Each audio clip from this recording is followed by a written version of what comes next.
When you were a kid, what was your favorite superpower? Did you want to fly or have super strength? I think we can all remember one of the most popular answers to this question, and ironically enough, it's one of the most overused powers in Mortal Kombat, the ability to turn invisible. At some point as a kid, I think we all dreamed of being invisible. The thought of going anywhere without being seen sounded so mystical and fun, and in many fighting games, there is a character who can turn invisible. You have 12 in Street Fighter, Fulgor in Killer Instinct, and even Yoshimitsu goes invisible during some cutscenes. Well, guess what? Mortal Kombat has a ton of characters that can turn invisible. I'm talking way too many, to the point that it actually bothers me. In fact, right now, I want you to guess how many characters in the series can turn invisible. But if you guess too high, then you lose. I'm gonna give you 10 seconds and don't you Google the answer. The timer starts right now, okay? It's going. How many characters in the Mortal Kombat games combined can turn invisible?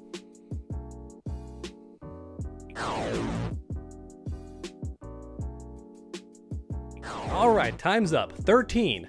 That's right, there's 13 characters in the Mortal Kombat games that can turn invisible, and that's crazy because keep in mind that Mortal Kombat 1, the newest game in the series, came after Mortal Kombat 11. Or in other words, there's 12 games in total if you don't count the spin-offs, which means there's more characters that can turn invisible than there are Mortal Kombat games in the main timeline. Which once again, I just find so crazy, and I had to make a video about it. We're gonna start from the beginning, the very first Mortal Kombat game to have invisibility, and then work our way up from there all the way until the most recent Mortal Kombat game. Leave a like down below if you love invisibility, and without any further ado, let's begin. Starting off with the OG himself, Reptile. I think everybody watching this video knows that Reptile was the first character in the series to turn invisible. Now with that being said, he did not actually have this power until Mortal Kombat 2. I know most people watching know that, but a good amount of people actually don't know this, because in Mortal Kombat 1, Reptile did not have any unique attacks. Instead, he just had the combined attacks of Scorpion and Sub-Zero,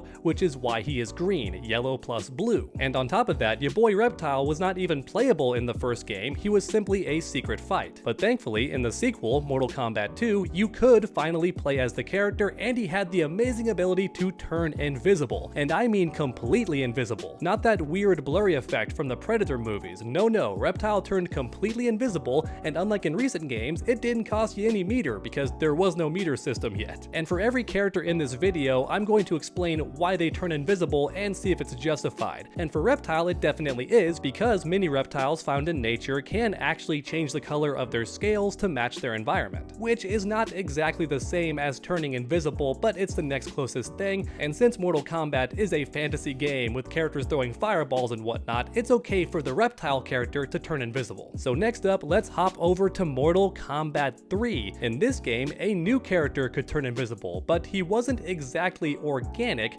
Instead, he was a cyborg. That's right, ya boy Smoke. Even though Mortal Kombat 3 has 3 different cyborgs, Sektor, Cyrax, and Smoke, only one of them could turn invisible. And once again, his name was Smoke. But does it make sense for a character with smoke-based attacks to turn invisible, since smoke itself is kinda visible to the human eye? Yeah, while that is true, keep in mind the term smoke and mirrors does exist, which is a term often used for magic tricks or magicians in general, right? So it makes sense that the character with smoke attacks can become next to invisible or completely invisible because, you know, smoke and mirrors. And real quick, for a fun fact, in most of the games that Smoke is playable in, he can still turn invisible because it's a reference to Mortal Kombat 3, the first game where he was playable. But this next character is going to be a surprise to many of you watching, Sub-Zero. That's right, Sub-Zero is not known for turning invisible, but in one of his games, he absolutely could. And that game is Mortal Kombat Mythology's Sub-Zero. Now to be fair, it's not a base ability in his moveset. Instead, it's an item you pick up in the game that allows you to turn invisible for a short period of time and run past the enemies. Which might sound like cheating to some of you watching this video, so okay, I'm gonna count it as an honorable mention. But with that being said, keep in mind that there's actually more characters on this list that can't turn invisible without the help of gadgets. And as a result, I had to include Sub-Zero on this list, and a big shout out to the 4th Nick because he's the one that informed me about this ability in Mortal Kombat Mythologies. I've actually never had the pleasure of playing the game. I hear it's really tough, but also crazy fun. But next up, let's talk about Deception, because in this game, a character got invisibility for the first time, but in every game after, she's never had that ability again. That's right, next up we're talking about Tanya. For whatever reason, in Mortal Kombat Deception, she can turn completely invisible, which of course makes any character tougher to deal with, but for Tanya it was especially powerful because this character had a throw that led to 60% damage in the corner. That's right. And keep in mind, throws are already a pain in the butt to deal with, but now imagine getting thrown while invisible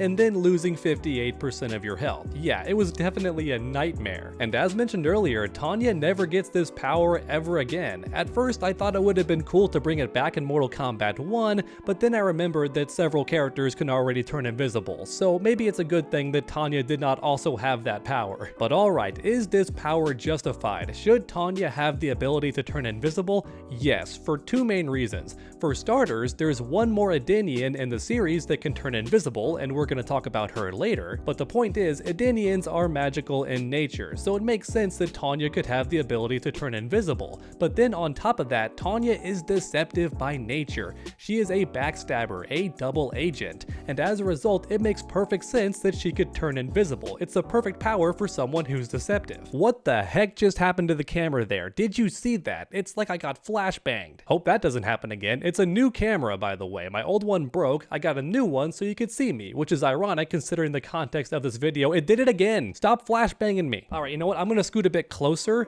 Maybe that will fix the problem, but that is bothering me. You can't just keep changing color on me, camera. Alright, speaking of deception, there's one more character who can turn invisible, and of course that's Shujinko. For anyone not aware, this guy can copy the abilities of anybody he's fighting or trained with, and as a result it makes perfect sense that he can turn invisible. Now some of you might call that cheating because he's not actually doing the power himself, instead he's copying it from the opponent, which is fair, maybe it's an honorable mention, but even so, I just had to bring it up because Shujinko can also turn invisible. But next up, it's time for Chameleon and Chameleon. That's right, two completely different characters whose names sound identical, but they're spelled slightly different, with the first letter being a K or a C. The male character is Chameleon with a C, and the female character is Chameleon with a K. And as you can already tell by watching this video, they're both invisible by default. Their skin is completely transparent, you can see right through them with the exception of their eyes, but my point is, if you took off their clothes, they'd be completely invisible. So even though during gameplay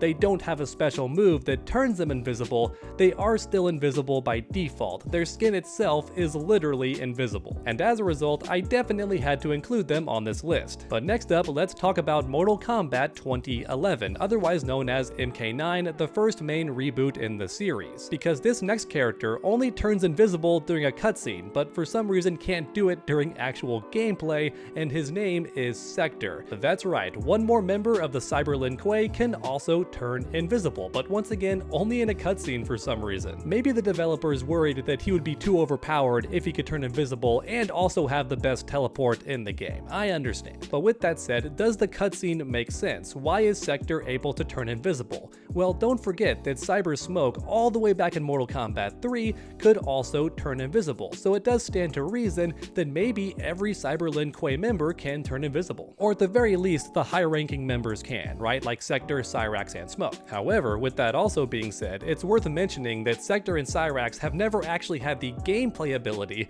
to turn invisible. It's only ever been in cutscenes. But even so, it's worth mentioning that Triborg in Mortal Kombat X could turn invisible during his intro animations, and also if you played as Cyber Smoke, because once again, that's one of his trademark things. He can turn invisible. But next up, let's fast forward to Mortal Kombat 11, because in this game, a whopping 3 characters could turn invisible. That's right. First up, we have Predator, and it makes perfect sense he can turn invisible because that was one of his trademark things in the movies. Not only did Predator look really cool and have some truly awesome weapons that he fought with, but on top of that, he could also turn invisible. So if you're gonna take that character and put him in a fighting game, then of course he has to have the ability to turn invisible. Next up, we have Spawn, a fan-requested character for years, and finally, he was playable in Mortal Kombat 11. And just like Predator, it makes perfect sense that he can turn invisible because that's one of his trademark abilities in the comics. Keep in mind mind, Spawn is a very magical character by nature.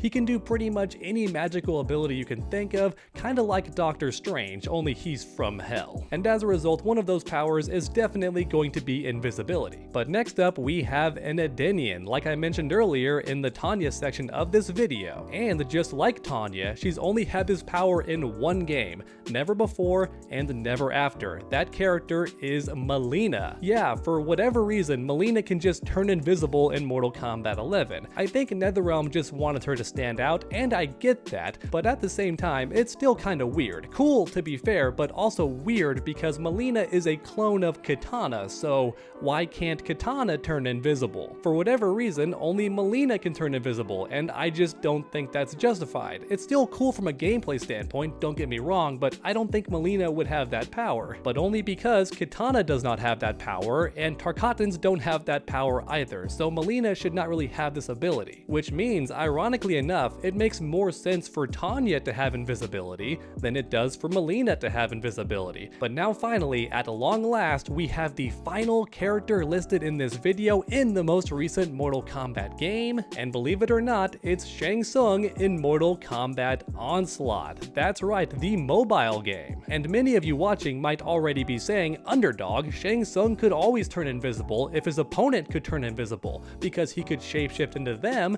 and then turn invisible. And yes, you're technically right, but also don't forget in Mortal Kombat 2, Shang Tsung could just transform into anybody whenever he wanted to. That's right, that game did not have a limitation. It did not matter who your opponent was, you could turn into anybody at any point in time. And as a result, you always had the option to transform into Reptile and then become invisible. However, in Mortal Kombat Onslaught, Shang Tsung can turn invisible all by himself. And that's why I waited until the very end of the video to bring him up, because it's the first time he's ever had that power by default. And once again, I gotta give a shout out to the fourth snake because I did not know this. I've actually never played Mortal Kombat Onslaught. He tells me it's very, very fun. Alright, but there you have it everyone. Every character in the Mortal Kombat series who can turn invisible, either during gameplay or during a cutscene, yada yada yada, but let me know in the comment section if I missed anybody. I tried my best to do all the research I could, I reached out to other big Mortal Kombat nerds, and here's every character that we could think of. And as mentioned earlier, it's a whopping 13 characters, which is crazy. I don't think any other fighting game series has that many characters that can turn invisible. Thanks for watching everyone, and I hope you enjoyed. If you did, please leave a like down below. Let's try and get this video to 2,000 likes. And then keep that combo going by subscribing and ringing that bell so you never miss any future videos. Make sure to come back next time, and as always, stay underdogs.